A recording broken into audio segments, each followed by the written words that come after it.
Okay, Bismillahirrahmanirrahim. Assalamualaikum warahmatullahi wabarakatuh. Well, everybody, how are you today? I hope you are fine there. Okay, today we are going to learn about simple present tense. Have you hear the explanations very clearly? And after the explanation, hopefully you can get the understanding about the simple present tense. So, what is simple present tense? Okay, that's the first questions. We arise from our mind. Pertanyaan pertama yang akan timbul di pikiran kita, apa itu simple present tense? Okay, simple present tense is a tense which tells about the daily activities or habits. Jadi simple present tense ini adalah tenses yang menceritakan tentang aktivitas sehari-hari atau kebiasaan kita sehari-hari. Jadi in English, dalam bahasa Inggris itu, there are some rules in communicating and like speaking, writing, reading, and listening. So in this time, we just focus on the speaking and the writing. So simple present tense ini adalah bagian dari grammar. Apa itu grammar? Grammar itu adalah sesuatu yang mendasari dalam pelajaran bahasa Inggris. Nah, jadi kebanyakan dari kita itu susah untuk belajar bahasa Inggris dikarenakan think about grammar very much. Jadi selalu berpikir tentang grammar itu, wah ini sulit, oh ini sulit. Nah, seperti itu. Oke? When do we use simple present tense? Kapan kita harusnya gunakan simple present tense itu? Sebenarnya dalam pelajaran bahasa Inggris ini ada 16 tenses. Okay, for your information, in this learning English, we have 16 tenses to be learned by you as a learners. Jadi ada 16 tenses yang harus dipelajari. Dan ini merupakan tenses pertama yang akan kamu jumpai di pelajaran ini. Oke. Pertama itu adalah to talk about activities that repeat regularly, routines or habits. Jadi kita membicarakan tentang suatu aktivitas yang diulang secara terus-menerus. Jadi apa yang kita ulang secara terus-menerus itu adalah rutinitas. Aktivitas kita rutin setiap hari dan kebiasaan kita setiap hari rutin. Contohnya apa? Tidur, bangun, makan, mandi, dan lain-lain. Itu merupakan aktivitas rutin yang kita lakukan sehari-hari. Oke, yang kedua adalah to talk about permanent situation and states. Jadi untuk membicarakan tentang sesuatu permanen situasi atau perkataan yang sifatnya permanen. Contohnya mungkin aku punya kucing gitu. Nah, jadi seperti itu. I have cat. Nah, seperti itu ya. Oke. Free to talk about general truth. Nah, jadi membicarakan tentang kebenaran umum. Apa yang kita ketahui tentang kebenaran umum? Kebenaran umum adalah sesuatu yang memang sudah terjadi dari dulu dan sampai sekarang masih terjadi. Contohnya apa? Matahari selalu terbit dari sebelah timur. Oke, itu adalah kebenaran umum. Jadi kalau misalnya kita mengucapkan sesuatu yang sehubungan dengan kebenaran umum, maka perkataan itu harus diungkapkan dengan menggunakan simple present tense. Oke, yang keempat adalah to talk about future official events or timetables which we cannot change. Jadi untuk membicarakan suatu aktivitas yang sifatnya di masa depan atau yang menggunakan timetables lah seperti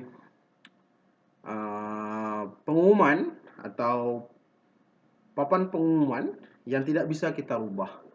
Nah, jadi misalnya kita mengadakan sesuatu, nah, jadi di situ tidak bisa kita rubah. Jadi semua ini adalah kita gunakan ketika kita menggunakan kalimat simple present tense. Oke. Simple present tense ini ada pola-polanya. Jadi pola-polanya apa? The patterns itu namanya adalah pola. Oke. We have positive pola, itu adalah subject. In the previous meeting, in the previous lesson, we have learned about the subject. So, you have been familiar with the subject, right? Okay, subject itu adalah pelaku. Verb 1. Okay, to know about the verb 1, you must consult to your dictionary by consulting regular verb and irregular verb. Oke, jadi mau tahu kata kerja itu kamu harus lihat di kamus. Kalau nggak lihat di kamus, ya tak bisa. Kita harus lihat di kamus. Oke, di situ ada penambahan s atau es plus subjek. Oke, contohnya adalah Ani goes to school every day. Ani itu adalah subjeknya. Jadi go itu adalah verb one-nya. Jadi ada penambahan s atau es di belakang plus subjek. Jadi objeknya itu adalah school. Jadi go dengan to itu harus sama satu. Jadi Ani go to school. Jadi school itu adalah objeknya. Go to itu adalah verbnya. Jadi kenapa dia menjadi goes? Kenapa ditambah es? Pertama dikarenakan adalah subjek.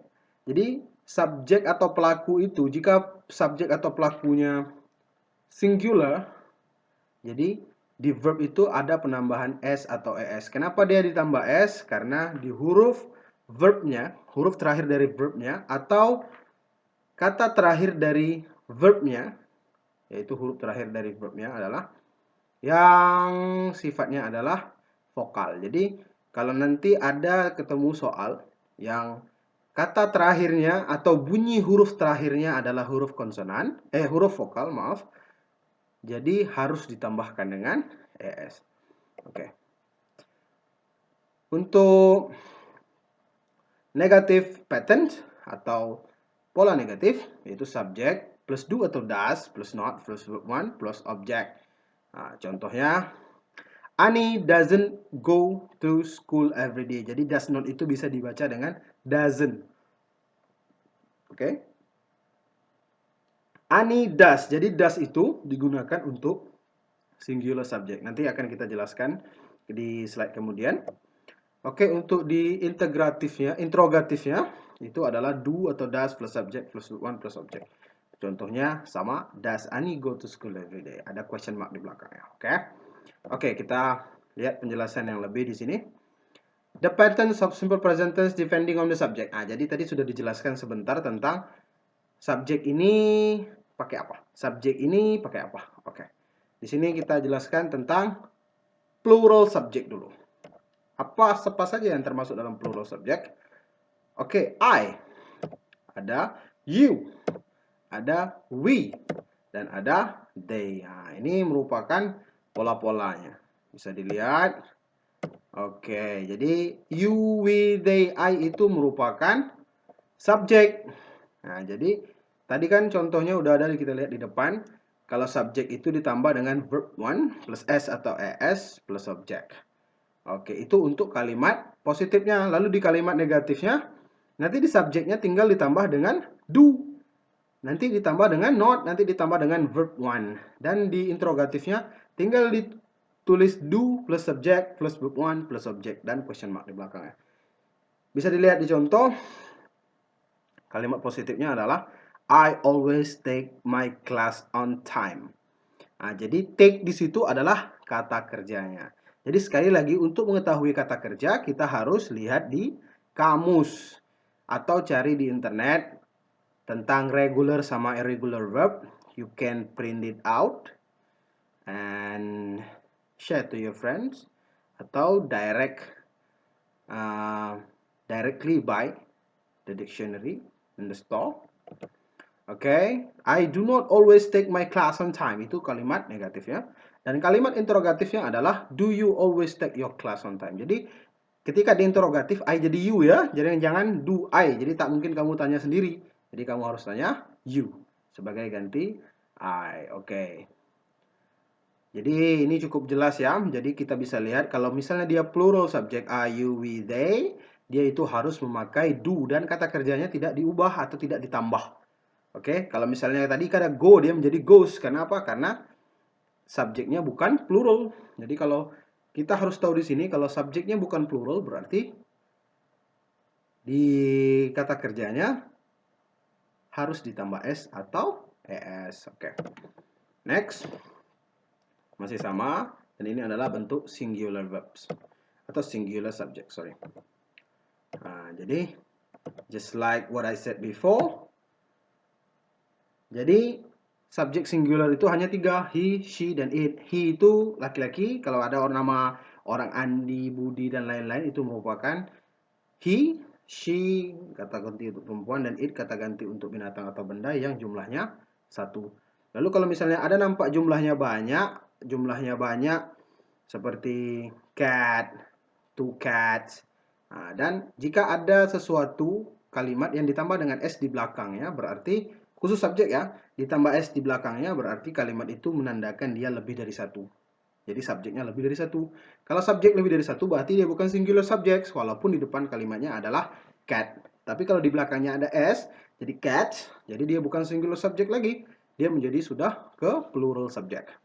Oke, bisa dilihat contohnya, itu untuk positif ya. Verb 1 plus S, jadi kalau misalnya nanti verbnya, huruf terakhir dari verbnya adalah konsonan, maka ditambah dengan S di belakangnya. Kalau huruf belakangnya adalah vokal, seperti Ani goes tadi, itu harus ditambah dengan ES. Oke, bisa dilihat ya. Oke, coba contohnya.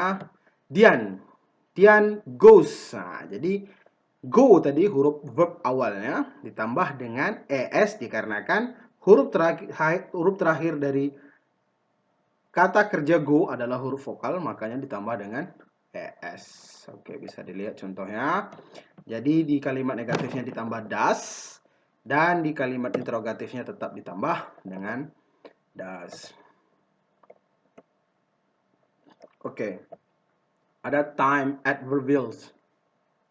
Jadi kata-kata seperti ini yang timbul di layar, ini merupakan kata-kata pendukung. Jadi nanti keterangan waktu untuk simple present tense. Jadi nanti untuk membedakan kalimat simple present tense dengan tenses yang lain, biasanya diindikasi dengan time adverbials ini. Jadi kalau ada kalimat-kalimat seperti yang dilihat di layar ini, berarti dia termasuk ke dalam simple present tense. Di mana kita harus meletakkan kalimat ini?